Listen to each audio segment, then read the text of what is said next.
A 41-year-old woman faces life in prison without parole after killing her 2 children who were found hanging from the basement ceiling in 2019.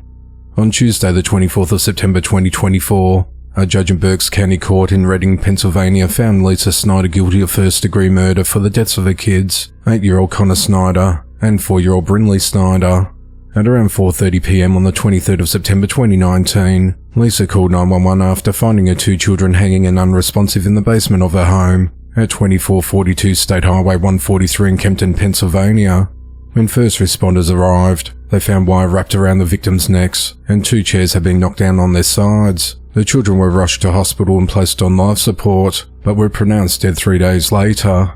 Investigators searched the home and learned that Lisa ordered the wire on the 22nd of September 2019, and she picked it up from a Walmart store the following morning. While interviewing Lisa, she told detectives that her son was bullied and wanted to die. She said her son was scared to go to the basement alone, so he brought his sister. Lisa also claimed that her son told her that he hated school. However, surveillance video from the boys' school bus did not show any evidence of signs of distress that day, with investigators saying that Connor appeared to be a happy child. Another individual who lived in the house said that the boy never mentioned being bullied at school, and other witnesses also said that Connor never complained about similar issues. Additionally, an occupational therapist determined Connor was not physically capable of killing himself or hurting his sister in that manner. Lisa told investigators that her children often played in the basement, but the other individual who lived in the residence said that the kids hardly ever played in the basement. During a digital search, authorities found that Lisa looked up various topics such as carbon monoxide, hanging yourself, and effective ways of hanging a person, as well as searching episodes of documentary crime series Almost Got Away With It. Authorities also said they recovered evidence that revealed photos and conversations regarding sexual explicit messages about a dog performing sexual acts on her. A coroner determined that the victims died by hanging, and the deaths were ruled homicides. As for the motive in the killings, Lisa had allegedly expressed to a friend that she had enough. Lisa is scheduled to be sentenced on the 17th of October. 82-year-old Howard Philip Bolts is behind bars for shooting his 84-year-old wife. At around 9:10 a.m. on Friday the 4th of October, authorities responded to a home in the 1200 block of Airport Road in Bethel Township, Pennsylvania, after receiving a 911 call from Howard stating that he just shot his wife with a .22 caliber rifle. When officers arrived at the scene, they entered the residence and found an 84-year-old woman in a critical condition with a gunshot wound to her head. Paramedics transported her to a local hospital for surgery, and she's expected to survive. Howard was arrested and booked into the Berks County Jail on charges of attempted homicide, aggravated assault and related offences. The motive of the shooting is unclear, as the investigation into the matter continues. A 32-year-old woman is facing multiple serious charges after a road rage incident escalated into a violent assault. On the 25th of September, 32-year-old Janice Davis of Winter Haven, Florida, was a passenger in her vehicle when she became agitated with the driver's speed. Janice, who was in possession of a firearm and illegal drugs, reacted aggressively, leading to a confrontation that endangered multiple individuals. Upon arriving at her residence, Janice physically assaulted one of the passengers, then proceeded to attack the driver, striking her repeatedly. The assault escalated when Janice brandished a firearm, using it to threaten and physically harm the victim. Janice stepped on the victim's face to pin her to the ground and put the gun to the victim's head, stating, "If you don't stop fighting me, shit's going to get real." The victims eventually managed to escape and contact law enforcement. Janice fled the scene but was apprehended on the 2nd of October by the Winter Haven police. Janice is charged with aggravated assault with a deadly weapon, aggravated battery, and possession of a firearm by a convicted felon. She remains held at the Polk County Jail on a $100,000 bond. A man has been charged with killing and dismembering a janitor he met on the dating app Grindr.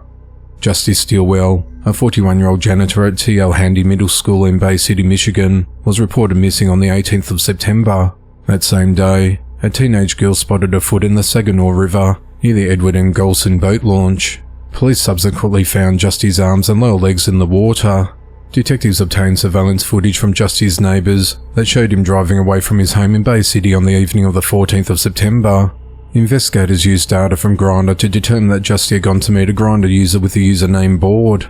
On Wednesday the 25th of September, They tracked Board's location to 40-year-old Robert Tweedley's home in Bay City, and he was taken into custody.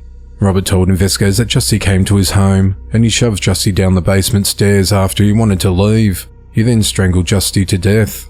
He said that the body was too heavy to move upstairs, so he hacked it apart using an axe. He then dumped the legs and arms in the river, and then placed the severed head and torso at the Golson Nature area. Authorities said that police later recovered the head and torso there.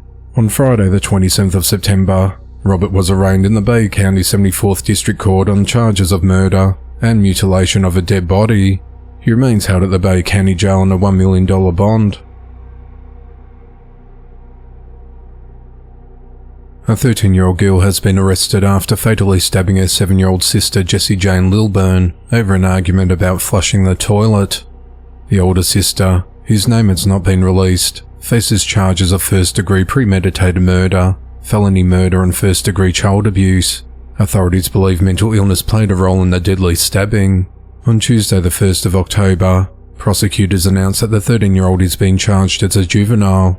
The charges stem from an incident that occurred on Saturday the 28th of September at the family's home at 14246 Banner Avenue in Taylor, Michigan. The two sisters were left alone by their parents at around 11:15 a.m, with the 13-year-old tasked with babysitting her younger sibling. At around 1 p.m, an argument broke out over a note Jessie left in the main floor bathroom, reminding family members to flush the toilet. After the initial argument, the 13-year-old waited in the bathroom for her sister to enter. When Jessie came in, her sister attacked her with 2 knives. The team first used the butcher knife from the kitchen. When that wasn't getting the job done, she retrieved her mother's larger hunting knife from the laundry room. Police described the attack as brutal and said that Jessie sustained over 10 stab wounds to her abdomen, head and neck. After the assault, the 13-year-old called her stepfather and then dialed 911 herself. When officers arrived at just after 1 p.m, they found Jessie unresponsive in the bathroom with multiple stab wounds. Medics rushed her to a local hospital, where she was pronounced dead. Authorities said that the team cooperated with officers at the scene and that she was taken into custody without incident. Investigators said that the 13-year-old admitted to the attack and that the information provided by her and evidence collected at the scene led to the serious charges she now faces. 34-year-old Philip Byers is behind bars for fatally shooting his girlfriend 24-year-old Jalen Houston during an argument. At around 6:45 a.m. on Thursday the 3rd of October, authorities responded to a home in the 1100 block of Ransom Street in Gastonia, North Carolina, after Philip's grandfather called 911 to report a woman had been shot and killed. When officers arrived, Jalen's body was found sitting quasi-Indian style on the ground, with a single gunshot wound to her upper left chest area. The scene appeared to be staged, as if she was put in that position and a gun was laying next to her. Philip's grandfather told police that he initially heard what sounded like a scuffle, then he heard a single gunshot go off in his grandson's bedroom. A minute after the gunshot, Philip left the room telling his grandfather to call police. The grandfather asked Philip if he shot Jalen, and he stated that he did, initially saying that she jumped on his back and he shot her. Police quickly located Philip and arrested him, and officers found drugs in his pocket. While questioned by police, authorities said that Philip provided approximately 5 different accounts of what took place, ranging everywhere from suicide to self-defense to accident, but he ultimately admitted to pulling the trigger. Investigators said that Philip has a history of abusing both Jalen and other women. Jalen's mother told law enforcement that the day before, she picked Jalen up from Philip's home and said that they were having some difficulty. On Friday the 4th of October, Philip was arraigned at the Gaston County Courthouse on charges of first-degree murder, possession of a Schedule II controlled substance, possession of drug paraphernalia, and possession of a firearm by a felon. He remains held at the Gaston County Jail without bond. The investigation into the matter continues. A Wake County deputy in North Carolina is charged with strangling and sexually abusing a woman. On Wednesday the 2nd of October, 29-year-old Malik Tyshawn Thornton was arrested by the Apex Police Department after warrants say he held a victim down to a bed trying to get her aroused to have sex with him by force and against her will. Warrants also detailed that in the alleged Wednesday incident, Malik kissed the victim's neck and strangled her with his hands. Bruises around her neck were also observed from necklace and hand marks by strangulation. Thornton's charged with felony assault by strangulation, misdemeanor sexual battery, misdemeanor assault on a female, and misdemeanor crime of domestic violence. The Wake County Sheriff's Office said that Malik is a current employee and has been placed on administration leave following the charges, and that an internal investigation is underway. He added that we must take any violation of the law seriously and are closely monitoring developments. We respect the legal process and will let it proceed accordingly. The Wake County Sheriff's Office also said it holds all employees to the highest standards of conduct and integrity, both on and off duty. Our office's commitment to providing service and maintaining public trust remains unwavering.